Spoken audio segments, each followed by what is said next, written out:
सुनो शांति जिनंद सौभागी। इस अद्भुत स्तवन की रचना लगभग 300-350 वर्ष पहले हुए परम पूज्य उदय रत्न जी महाराज साहब ने की है। इस स्तवन में उन्होंने अपने आप को प्रभु के साथ कंपेयर करके अपनी हीनता और प्रभु की महानता प्रकट की है। शब्दों में एक तरह से वेदना भी महसूस हो रही है, जैसे वो कह रहे हैं कि प्रभु आप जैसी महान आत्मा मिलने के बाद भी मेरी हालत ऐसे भिखारी जैसे क्यों है, गुणों के विषय में अभी भी मैं कंगाल क्यों हूँ। उन्होंने एक ही बात सच्चे भावों से रखी है कि मुझे आप तारो प्रभु, इस सेवक को उगारो प्रभु, जब तक मोक्ष नहीं तब तक हर एक भव में मुझे आप मिलो और आपका शासन मिले। इस प्राचीन स्तवन को बहन फोरम प्रशम शाह की सुमधुर आवाज में सुनकर साथ ही इन पंक्तियों का अर्थ भी साथ में समझकर प्रभु से जुड़ने का एक प्रयास करते हैं। गाथार्थ। हे शांति जिनेंद्र, हे सौभाग्य वाले प्रभु, आप सुनो। मैं तो आपके गुणों का रागी बना हूँ। आप तो वीतराग परमात्मा बन चुके हो, तो आपको देखकर ऐसा विचार आता है कि आपसे हृदय का मिलन कैसे होगा। भावार्थ। प्रभु परम सौभाग्य वाले हैं, क्योंकि प्रभु की उपस्थिति सभी चाहते हैं। प्रभु का अस्तित्व ही सबको प्रसन्न कर देता है। प्रभु आपकी बाह्य रिद्धि को देखकर आपको चाहने वाले तो बहुत होंगे, लेकिन मैं तो आपकी आंतरिक रिद्धि का दीवाना हूँ, आपके गुणों का रागी हूँ। हकीकत में व्यक्ति अपने गुणों से ही महान बनता है। बाह्य रूप, सौंदर्य, धन, परिवार, घर, गाड़ी इत्यादि से व्यक्ति की महानता मानने वाले मूर्ख है। हमें सदा गुणों का रागी बनना है, फिर चाहे वो किसी में भी क्यों ना हो। छोटे बड़े का, अपने पराये का भेद वहाँ पर नहीं होता। कोई भी संबंध तब तक ही टिकता है जब तक एक दूसरे के प्रति प्रेम हो, प्यार हो। एक तरफी प्यार लंबा टिकता नहीं, लेकिन ये सब संसार की दृष्टि से समझना। लौकिक जगत में ऐसा ही होता है। लोकोत्तर शासन की बात ही कुछ अलग है। यहाँ पर तो एक तरफी प्रेम हमारे प्रभु के प्रति जो है वो ही सब कुछ करता है, हमें फल देता है। रागी से राग करना ये संसार का सूत्र है, और वीतरागी से राग करना ये जिन शासन का सूत्र है। सच्ची भक्ति ये ही है कि जिससे वीतराग प्रभु से मिलन हो। बस मैं तो एक ही चीज़ की राह देख रहा हूँ कि कब मेरे नाथ मुझे मिलेंगे। सुनो शांति जिनंद सौभागी, हूँ तो थयो छु तुम गुण रागी। तुम्हें रागी भगवंत, जोता की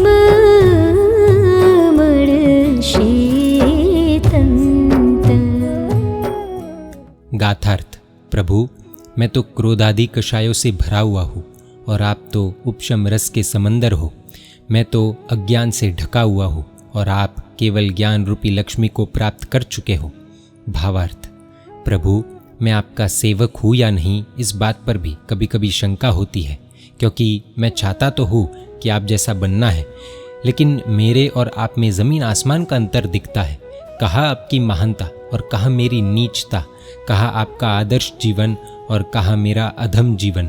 मैं आपके बताए पथ पर चल ही नहीं रहा, तो फिर कैसे आप जैसा बनूंगा। मैं क्रोध, मान, माया, लोभ इन चार कषायों से एकदम भरा हुआ हूँ। कोई थोड़ा भी मुझे बोले तो सहन नहीं होता, तुरंत सामने जवाब दे देता हूँ। मुँह से अपशब्द निकल जाते हैं, हाथ उठ जाता है प्रभु। मेरी वाह वाह हो तो मज़ा आता है प्रभु, और निंदा करो तो मज़ा चला जाता है। मेरा स्वार्थ पूरा करने के लिए किसी को उल्लू बनाना, ये तो मेरे बाएं हाथ का खेल बन गया है। किसी भी अच्छी चीज़ को देखकर तुरंत उसे पाने की इच्छा, और मेरी चीज़ कोई ले न ले ऐसी भावना अंदर सतत रहती है। प्रभु आप में तो इनमें से एक भी प्रकार के मलिन भाव दिखाई नहीं देते। आप तो शांत रस से भरे हुए हो। कितनी प्रसन्नता आपके मुख पर छाई है, देखते ही सामने वाला भी प्रसन्न हो जाए। मैं तो अज्ञानता से भरा हुआ हूँ, जिससे आत्मा संसार में भटके। ऐसा ज्ञान भी हकीकत में तो अज्ञान ही है ना। जो ज्ञान गुणों को प्रकट न करे, दोषों को खत्म न करे, वो ज्ञान ज्ञान ही नहीं है, सिर्फ और सिर्फ अज्ञान ही है। आप तो संपूर्ण शुद्ध ऐसे केवल ज्ञान से युक्त हो। कितना फर्क है आप में और मेरे में। तो क्रोध कषायनो भरियो, तुम तो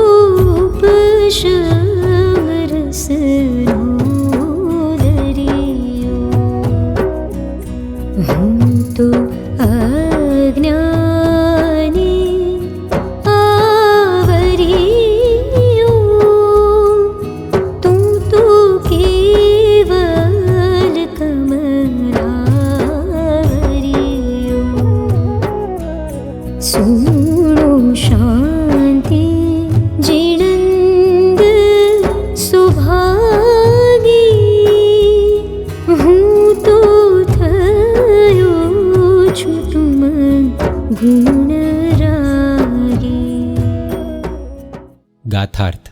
प्रभु, मैं तो पांचों इंद्रियों के विषय रस की आशा रखने वाला हूँ और आपने तो अपनी इंद्रियों को ही विषयों की आशा रहित बना दी है। मैं तो कर्मों के भार से भरा हुआ हूँ और आप तो कर्मों के भार को उतार कर हल्के हो गए हो। भावार्थ। प्रभु, ये एक एक इंद्रियों ने जीव को कितना परेशान किया है। स्पर्शेंद्रिय के वश बनकर बेचारे हाथी की मौत होती है, रसनेंद्रिय में आसक्त बनकर मछली मौत को पाती है, घ्राणेंद्रिय में आसक्त बनकर भंवरा मर जाता है, चक्षुरेंद्रिय में आसक्त पतंग बटरफ्लाई जलकर खाक होता है, श्रोतेंद्रिय में आसक्त हिरण बेहाल मारा जाता है। अरे रे, सिर्फ एक ही इंद्रिय की आसक्ति अगर ऐसी हालत करती है तो मैं तो पांचों इंद्रियों के विषयों में आसक्त हूँ। मेरा क्या होगा प्रभु? आपने तो अपनी सारी इंद्रियों को अपने वश कर ली है प्रभु, इसलिए तो आप इंद्रिय विजेता कहलाते हो। मैं तो सतत कर्मबंध करता ही जा रहा हूँ, कर्मों के भार से इतना भारी हो गया हूँ कि क्या बताऊँ। दुर्गतियों की खाई में नीचे नीचे गिरते ही जा रहा हूँ प्रभु, संसार के दलदल में डूबते ही जा रहा हूँ। आपने अपने सारे कर्मों को खत्म कर दिया है, इसलिए आपकी आत्मा एकदम हल्की बन गई है। ऐसी आत्मा तो ऊर्ध्वगमन ही करती है, मोक्ष में जाकर वह कायम स्थिरवास करती है। हूँ तो विषया रसनो आशी, ते तो विषया की निराशी। हूँ तो कर्मना भारी भरियो,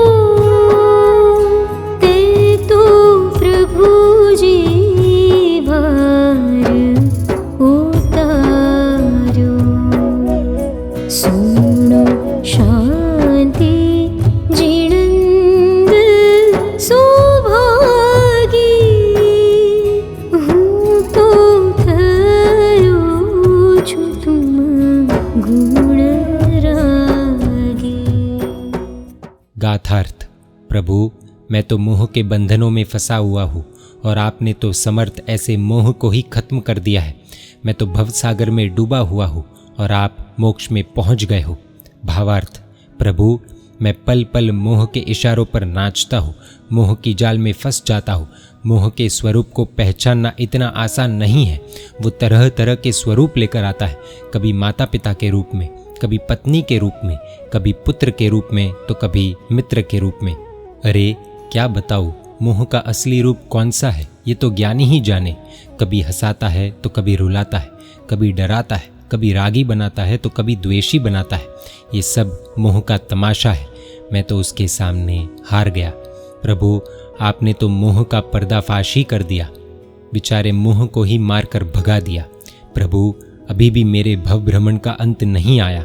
भव समुद्र में बाहर निकलने की बात तो दूर, मैं तो उसमें डूबते जा रहा हूँ, चाह कर भी बाहर नहीं निकल पा रहा। सब कुछ जानते हुए भी पापों को नहीं छोड़ पा रहा। सर्ववीरति का पंथ सर्वश्रेष्ठ है, ये जानते हुए भी संसार के आकर्षणों से नहीं छूट पा रहा। प्रभु, आपने तो अपना कल्याण करके मोक्ष में आप पहुँच गए हो, अब मेरा क्या होगा? मुझे कौन यहाँ से बाहर निकालेगा प्रभु? हूँ तो मोह तड़े वश पड़ियो, ते तो सबड़ा मोहनी हनियो। हूँ तो भव समुद्र मां कूचो, तू तो शिव मंदिर मां पहुँचो। सुनो शांति जिणंद सुभागी, हूँ तो थयो छु तुम गुण रागी।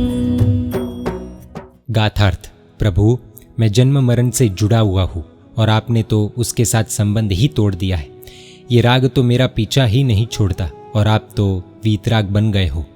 भावार्थ। जब तक जन्म है तब तक मौत भी है। जन्मदिन से लेकर ही संसारी जीव की मरण यात्रा शुरू हो जाती है। फिर भी वो मूर्ख इंसान जन्मदिन की खुशियाँ मनाता है। अपना मृत्यु दिन नज़दीक आ रहा है और व्यक्ति नाचे गाए तो उसे पागल ही मानना चाहिए ना। मौत को सामने रख कर जीने वाले इसलिए तो जन्मदिन का ऐसा जश्न नहीं मनाते, वे तो इसे वैराग्य का निमित्त बनाकर साधना में आगे बढ़ते हैं। प्रभु, मेरे में ऐसी बुद्धि कब आएगी? मैं कब इस जन्म मृत्यु की जंजाल से मुक्त बनूंगा? अब तो ऐसा मरना है कि दोबारा जन्म ही न लेना पड़े, और ऐसे स्थान में जन्म लेना है कि जहाँ पर मौत ही न हो, यानी कि संसार से मरकर मोक्ष में जन्म लेना है। प्रभु जी, आपने भी तो यही किया है, जन्म मरण से कायम का नाता तोड़ दिया है। प्रभु, ये राग तो मेरा पीछा नहीं छोड़ता, हर एक जगह मेरी परछाई बनकर साथ में घूमता रहता है, और राग के पीछे द्वेष तो आ ही जाता है। पसंद नापसंद के विकल्पों में ही हमारा कीमती समय व्यर्थ होता जा रहा है। पसंद नापसंद के नखरे छोड़कर हितकारी अहितकारी विवेक अलग लाएंगे तो हमारा कल्याण अवश्य होगा।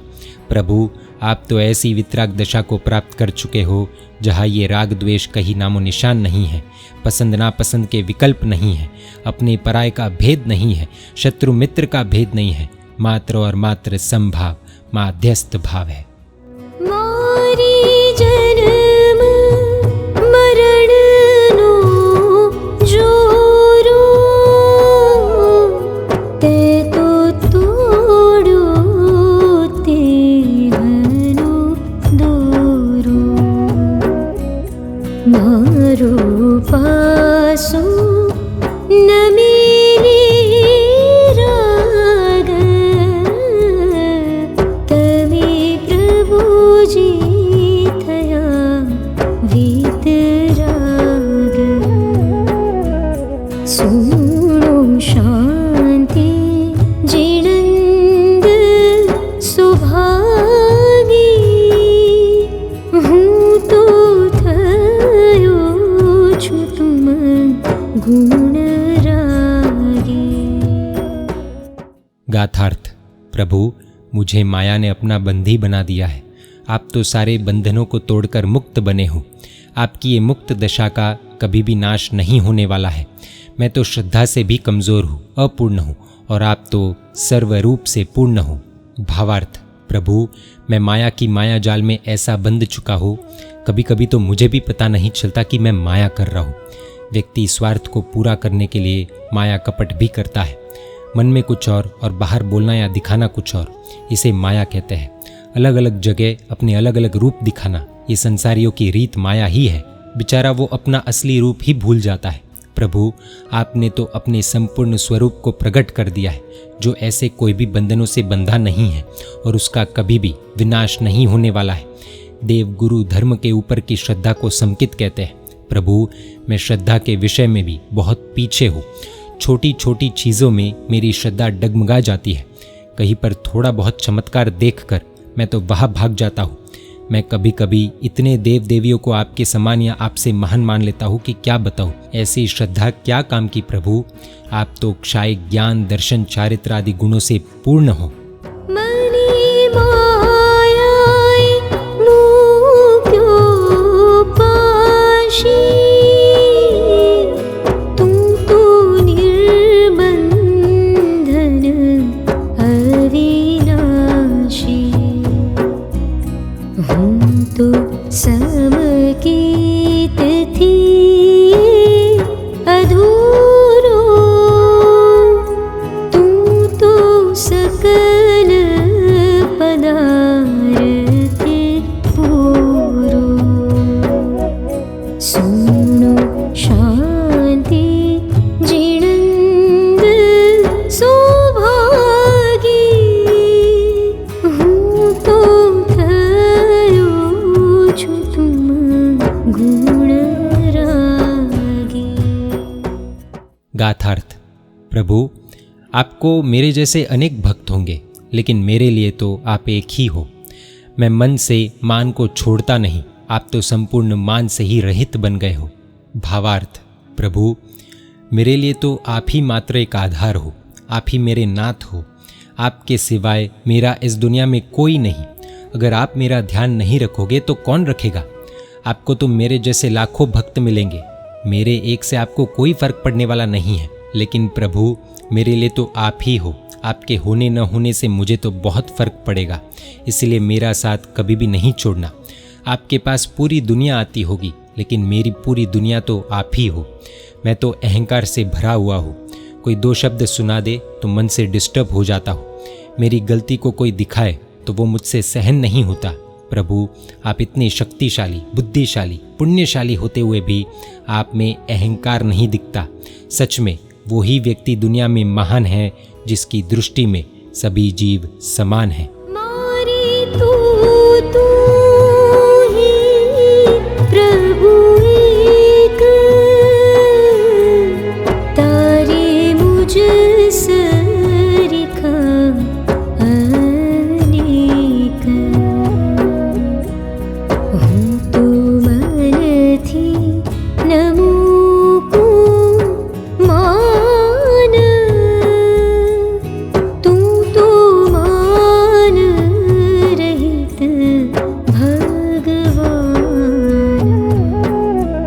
सुनो शांति जिणंद सुभागी, हूँ तो थयो छु तुम गुण रागी। शब्दार्थ। प्रभु, मेरा कहा हुआ कुछ भी नहीं होता। आप तो भिखारी को राजा बनाने का सामर्थ्य रखते हो, इसीलिए मेरे ऊपर एक कृपा करो और मेरी विनती का स्वीकार कर लो। भावार्थ। प्रभु, मेरे वचनों की कोई कीमत ही नहीं है। बार बार गला फाड़कर भी चिल्लाओ तो भी कोई मानता नहीं। क्या करूं? मेरा पुण्य ही नहीं है। मैं जो बोलूं वो तो कोई करता ही नहीं है। मेरी इच्छा से कभी कुछ होता ही नहीं है। आप तो ऐसा कमाल करते हो कि एक पल में रोडपति भी करोड़पति बन जाता है, गरीब भी धनवान बन जाता है। आपकी कृपा से क्या नहीं हो सकता, वही एक बहुत बड़ा प्रश्न है। सब कुछ आपकी कृपा से ही पॉसिबल है, आपके कृपा के बिना नहीं ही। बस इसीलिए प्रभु, मेरी एक विनती है आपसे कि मुझ पर आप एक बार कृपा बरसाओ। मैं धन्य धन्य बन जाऊंगा।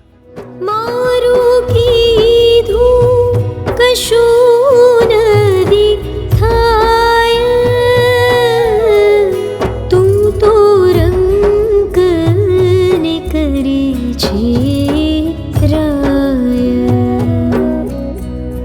एक करो मुझ मेहरबानी, मारो मुझ रोले जो मानी। सुनो शांति जिणंद सुभागी, हूँ तो थयो छु तुम गुण रागी। शब्दार्थ। प्रभु, एक बार मुझे कृपा नज़र से देख लोगे तो मैं भी आपके जैसा शुद्ध स्वरूपी बन जाऊंगा, और ऐसा होगा तो आपकी महिमा बढ़ेगी, आपके गुण सभी गाएंगे। भावार्थ। जैसे राजा की नज़र किसी प्रजाजन पर गिर जाए तो वो अपने आप को धन्य मानता है, उसका सारा दुख दारिद्र्य दूर हो जाता है, वैसे ही तीन लोक के नाथ परम कृपालु परमात्मा की नज़र एक बार सेवक पर गिर जाए ना, तो वो धन्याति धन्य बन जाए, वो खुद स्वामी जैसा बन जाए। जिन शासन की ये अद्भुत बात को सुनकर आनंद होता है कि भक्त भी एक दिन भगवान बन सकता है, ये भगवान की कृपा से ही होगा। प्रभु, ऐसा हुआ तो उसमें आपका यश चारों ओर बढ़ेगा, लोग आपकी वाह वाह करेंगे, आपके प्रति लोगों की श्रद्धा और भी बढ़ेगी। इसलिए प्रभु, मुझे भी जल्द से जल्द आप जैसा बना दो।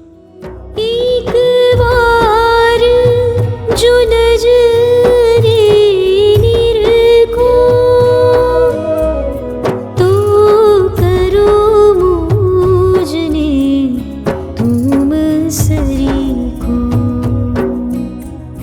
जो सेवक तुम सरीखो आशे,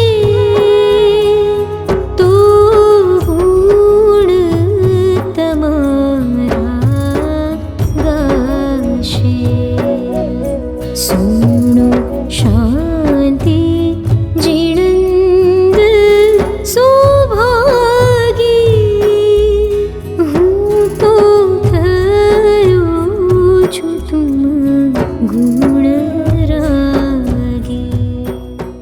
शब्दार्थ। हे प्रभु, भवो भव तक मुझे आपके चरणों की सेवा मिले, ऐसी मेरी प्रार्थना है।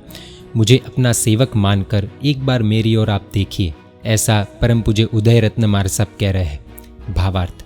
इस स्तवन के रचनाकार परम पूज्य श्री उदय रत्न महाराज साहब प्रभु से भावपूर्वक ये प्रार्थना कर रहे हैं कि प्रभु, मुझे जब तक मोक्ष हो तब तक हर एक भव में आपके चरणों की सेवा मिले, यानी कि आपका चारित्र मिले, आपके चरणों में वास मिले, मुझे सेवक बनकर आपकी सेवा करने का मौका मिले। बस एक बार आप मुझे अपना सेवक मानकर मेरी ओर देख लो, मुझे आप सेवक कहकर अपने पास बुलाओ।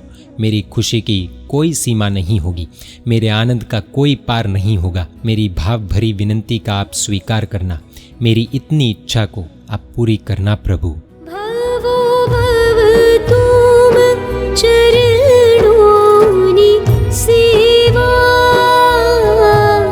भवो भव तुम चरणोनि सेवा, भवो भव तुम चरणोनि सेवा,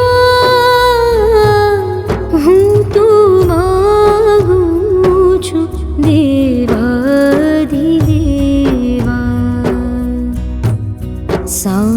सामुजोनि सेवक जानी, देवी उदय रत्नी वाणी, सुनो शांति जिणंद सुभागी, हूँ तो थयो छु तुम गुण